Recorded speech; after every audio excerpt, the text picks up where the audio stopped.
sejahtera dan salam kasih dalam Yesus Kristus, Kepala Gereja kita. Shalom. Kita patut bersyukur oleh karena kasih Tuhan yang adalah sumber kehidupan kita. Kita diperkenankan kembali untuk ada dalam ibadah minggu di hari Minggu 12 Juli 2020 dengan bagian Alkitab yang akan kita baca terambil dari Perjanjian Lama, Bilangan pasal 20 ayat 2 hingga ayatnya yang ke-13. Mendahulinya, mari kita berdoa. Ya Roh Kudus, Roh penuntun dan Roh hikmat, urapilah seluruh hati dan pikiran kami, agar bagian firman yang kami baca, kami dengar, dan kami refleksikan dalam hidup kami, memampukan kami untuk menjalani kehidupan di usbu yang baru, di tengah-tengah kehidupan bersama sebagai umat manusia yang sedang diperhadapkan dengan pandemi COVID-19. Di dalam nama Yesus Kristus Tuhan dan Juru Selamat, kami berdoa. Amin.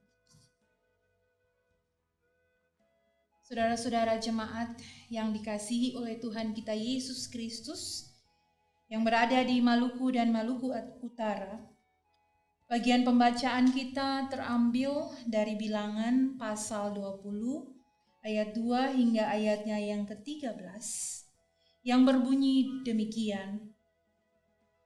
Pada suatu kali ketika tidak ada air bagi umat itu, berkumpullah mereka mengerumuni Musa dan Harun.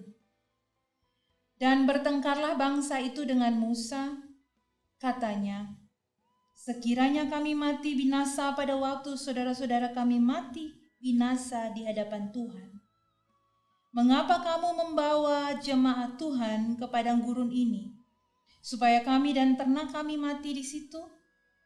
Mengapa kamu memimpin kami keluar dari Mesir untuk membawa kami ke tempat celaka ini yang bukan tempat menabur, tanpa pohon ara, anggur, dan delima, bahkan air minum pun tidak ada?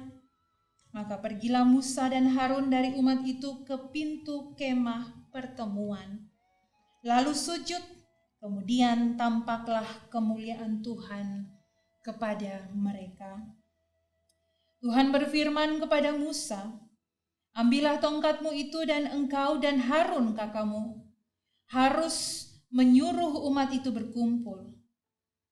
Katakanlah di depan mata mereka kepada bukit batu itu supaya diberi airnya.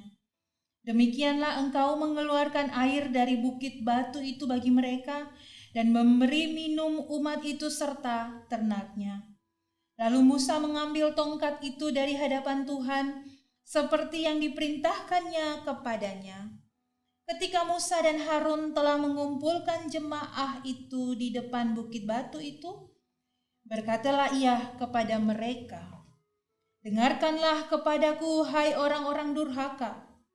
Apakah kami harus mengeluarkan air bagimu dari bukit batu ini? Sesudah itu, Musa mengangkat tangannya, lalu memukul bukit batu itu dengan tongkatnya 2 kali. Maka keluarlah banyak air, sehingga umat itu dan ternak mereka dapat minum.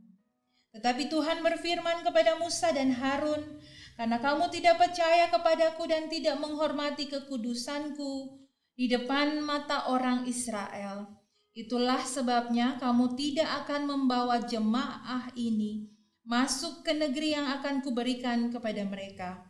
Itulah mata air Meriba, tempat orang Israel bertengkar dengan Tuhan, dan ia menunjukkan kekudusannya di antara mereka. Saudara-saudara jemaat yang berada di Maluku dan Maluku Utara, setelah 5 bulan kita berhadapan dengan situasi yang merubah banyak aktivitas kita. Pola-pola kehidupan kita berubah, ruang-ruang pertemuan sosial kita berubah.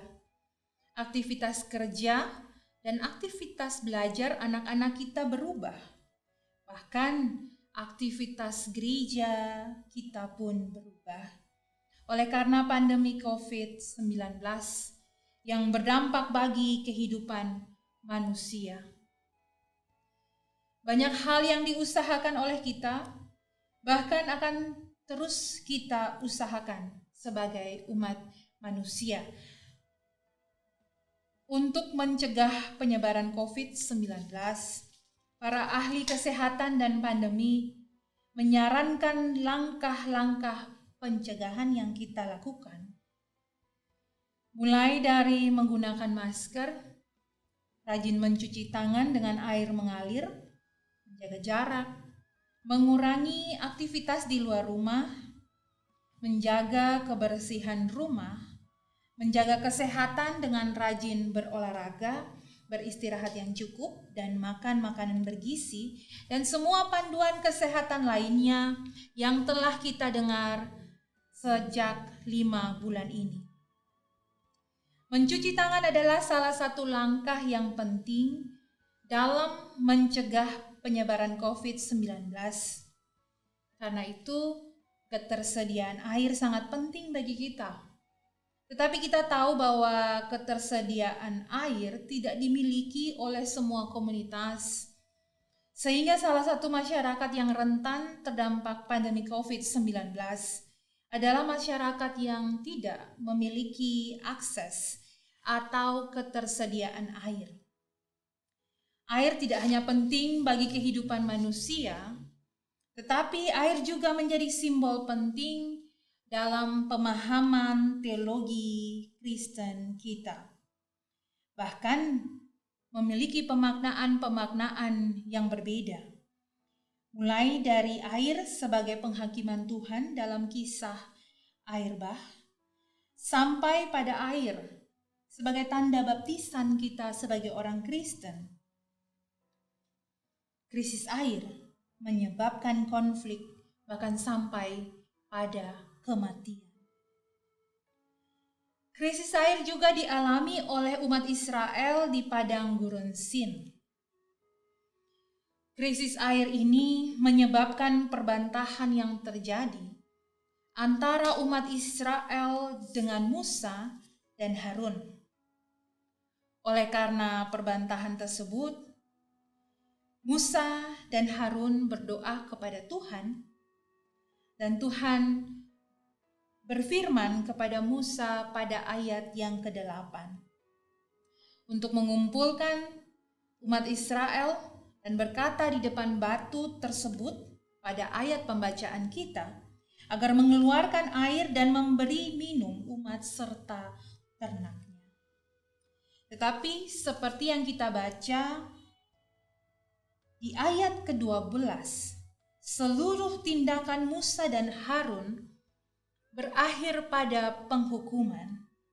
Dan ayat 13 menandai mata air Meriba sebagai tempat perbantahan umat Israel, termasuk Musa dan Harun dengan Tuhan.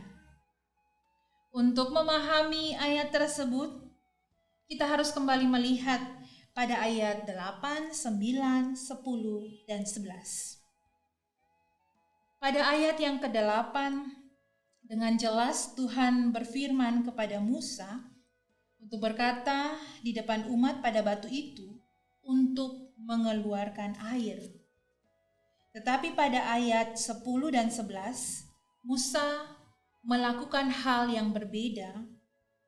Pada ayat ke-19, Musa mengambil tongkat seperti yang diperintahkan Tuhan kepadanya. Tetapi kemudian pada ayat 10 dan ayat 11, Musa menggunakan tongkat tersebut untuk memukul batu itu. Padahal Tuhan memerintahkan hal yang berbeda. Bahkan pada ayat yang ke-10, Musa menunjukkan kemarahan lewat sapaan dan pertanyaan kepada umat Israel. Kita dapat baca pada ayat sebelumnya bahwa terjadi perbantahan antara Musa dan Harun. Musa dan Harun berhadapan dengan umat Israel dalam perbantahan. Dan kesempatan tersebut dipakai oleh Musa untuk merespon hal yang terjadi. Padahal Tuhan menghendaki hal yang lain. Peristiwa inilah yang mengarahkan hukuman Tuhan bagi Musa dan Harun. Ayat 10 dan 11 menunjukkan penyalahgunaan kekuasaan yang Tuhan berikan kepada Musa. Peristiwa yang harusnya menjadi ajang demonstrasi kekuasaan Tuhan terhadap umat, menjadi ajang demonstrasi kepedulian Tuhan kepada umat, menjadi ajang demonstrasi kemarahan, demonstrasi keegoisme, dan demonstrasi kekuasaan Musa. Karena itulah Tuhan menghukum Musa dan Harun. Lalu pertanyaannya, apa yang Harun perbuat sehingga ia ikut dihukum oleh Tuhan? Kita dapat membacanya sejak ayat ke-6. Musa dan Harun pergi ke kemah pertemuan untuk sujud kepada Tuhan. Kemudian perintah Tuhan pada ayat 8 melibatkan Harun. Dan pada ayat 10, tindakan mengumpulkan umat dilakukan bersama oleh Musa dan Harun. Dari awal pembacaan kita telah tahu Harun pun ikut terlibat. Sehingga Harun terlibat dalam demonstrasi kekuasaan Musa. Walaupun dia bersifat pasif atau diam. Saudara-saudara yang dikasihi oleh Tuhan kita Yesus Kristus yang berada di Maluku dan Maluku Utara. Dari keseluruhan kisah yang kita baca ini, kita dapat membaginya dalam alur-alur kisah pada pembagian pembacaan kita. Yang pertama, ada terjadi krisis di tengah umat. Yang kedua, krisis tersebut mengarah pada perbantahan atau konflik pada ayat 3, 4, dan 5. Kemudian yang ketiga ada kepasrahan Musa dan Harun kepada Tuhan selaku pemimpin umat pada ayat yang ke-8. Ada respon atau jawaban Tuhan atas doa Musa dan Harun pada ayat 7 dan 8. Tetapi ada sebuah penyelewengan otoritas kekuasaan dari Tuhan oleh Musa dan juga Harun pada ayat ke-9, 10, dan 11 yang berakibat pada akhir yang buruk di ayat 12 dan 13 yang telah kita baca. Tindakan yang dilakukan oleh Musa lewat peragaan dan demonstrasi kekuasaan adalah salah satu bentuk penyalahgunaan kekuasaan yang diberikan oleh Tuhan. Dan tindakan ini seringkali sebagai umat manusia, sebagai umat Kristen, kita lakukan. Walaupun dengan skala kita masing-masing. Tetapi apapun angka skala kita turut bertanggung jawab. Jemaat yang dikasihi oleh Tuhan kita Yesus Kristus, saudara-saudara yang ada di Maluku dan Maluku Utara, sejak lama sebagai manusia, sebagai orang Kristen, kita merasa lebih superior dan lebih berkuasa daripada makhluk lain.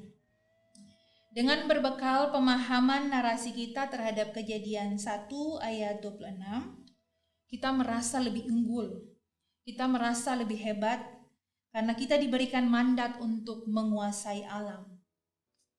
Pada titik ini kita kemudian melakukan demonstrasi-demonstrasi kekuasaan dengan mengeksploitasi alam.